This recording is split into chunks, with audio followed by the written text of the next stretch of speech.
Salut à tous, le journal du foot de ce jeudi 28 novembre. Lionel Messi a parfaitement réussi son 700e match sous les couleurs du FC Barcelone. L'Argentin, buteur et passeur décisif, a encore été étincelant mercredi soir contre Dortmund en Ligue des Champions. Victoire 3-1 du club Blaugrana. La star du Barça a été décisif 850 fois en 700 matchs, 613 buts et 237 passes décisives. Tout simplement hallucinant. Antoine Griezmann, remplaçant au coup d'envoi, a marqué sur un service de l'Argentin justement. On a essayé de faire de bonnes phases de jeu, des 1-2, on a réussi à se trouver. On est sur la bonne voie, s'est réjoui le champion du monde. La soirée aurait pu être parfaite sans la nouvelle blessure d'Ousmane Dembélé qui laisse son entraîneur sans explication. L'ailier français accumule les blessures depuis quelques mois. Les autres infos à retenir ou insolites de la soirée de mercredi en Ligue des Champions. L'OL se complique sérieusement la tâche dans la course au 8e de finale après sa défaite sur le terrain du Zénith Saint-Pétersbourg 2-0. Décidément, cette compétition ne réussit pas du tout à Rudy Garcia. L'entraîneur de l'OL présente la moyenne de points par match la plus faible en Ligue des Champions pour un technicien à plus de 20 matchs. 27 rencontres en phase de groupe pour une moyenne de 0,85 points par match. Un triste record. Énervé par la défaite de l'OL, Juninho a mis la pression sur ses joueurs. C'est inquiétant parce que la prestation est faible. Depuis le début de la saison, on voit 3, 4 ou 5 joueurs qui ne sont pas à leur niveau. Je pense qu'il manque du caractère de fin collective à lâcher le Brésilien. Image insolite de l'arbitre français Clément Turpin qui a reçu un ballon de Luis Suarez en plein visage lors du choc entre le FC Barcelone et le Borussia Dortmund. Les autres résultats de la soirée, match nul un partout entre Liverpool et Naples. Lille s'est incliné à domicile 2-0 contre l'Ajax, victoire de l'Inter et Salzbourg à l'extérieur. Thomas Tuchel montrera les muscles alors que certains lui reprochaient d'être trop gentil et de se faire manger par les stars du vestiaire. Le coach du PSG a prouvé par ses choix des dernières semaines qu'il était capable de trancher, par son choix de ne pas titulariser Neymar à Madrid et par ses déclarations. Thomas Tuchel met par exemple le Brésilien sous pression, une stratégie à qui tout double selon le journal Le Parisien. L'équipe parle de son côté du malaise autour d'Edinson Cavani. Resté sur le banc à Madrid, l'Uruguayen a dégringolé dans la hiérarchie des attaquants parisiens. De quoi s'interroger sur son avenir, d'autant qu'il arrivera en fin de contrat en juin prochain.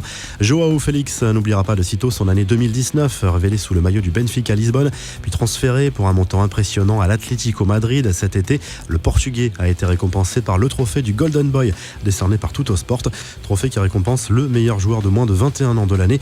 Le joueur des Colchoneros succède à Matthijs de Ligt. Quelques infos en bref et en images. Inaugurée il y a peu de temps, la statue de Zlatan Ibrahimovic a été dégradée par les fans de Malmö. Le Suédois est désormais copropriétaire du club d'Hammarby et les fans de Malmö, s'estimant trahis, se sont vengés sur la statue.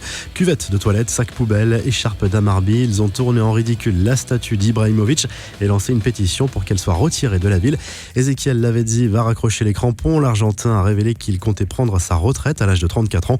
Ma décision est prise, c'est presque sûr à 100%, à lâcher en direct à la télévision l'ancien Parisien qui va mettre fin à son aventure chinoise.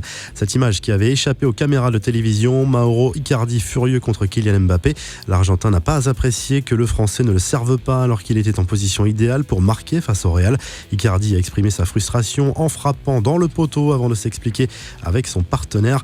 Après avoir mis un terme à sa carrière de footballeur, Samuel Eto'o a créé sa société de jeux en ligne.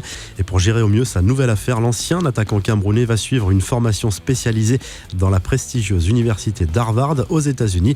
Il souhaite devenir bookmaker. 10 ans après sa dernière expérience en Bundesliga, Jürgen Klinsmann a été nommé mercredi entraîneur du Hertha Berlin et il débutera sa mission samedi face au Borussia Dortmund. La belle histoire du jour, la première apparition dans le groupe pro de Manchester United de Max Taylor. Ce jeune joueur a la particularité d'avoir combattu un cancer à seulement 21 ans. Il est du déplacement des Red Devils sur la pelouse du FC Astana en Ligue Europa. Et la revue de presse, le journal L'Équipe fait sa une sur N'Golo Kanté qui explique dans le détail pourquoi il a porté plainte contre son agent d'image pour escroquerie.